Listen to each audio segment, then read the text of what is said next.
எப்பா ஆயுஷ் மாத்திரை போன மேட்ச்ல டக்கானா என்ன இந்த மேட்ச்ல எல்லாருக்கும் டக்கு டக்குன்னு பதில் அடிய கொடுத்து புட்டியப்பா.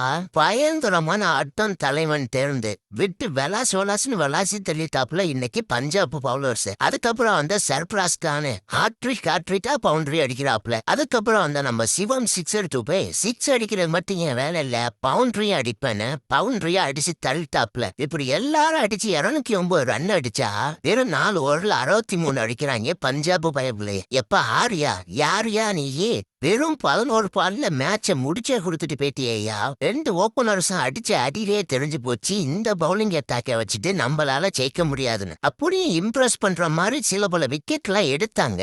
ஆனா மேட்ச மொத்தமா ரன் வாரி வழங்கினதுனால பஞ்சாப் கையிலே தூக்கி கொடுத்துட்டாங்க. நிறைய டெக்னிக்கல் எரர் இருக்கு சிஎஸ்கே டீம்ல.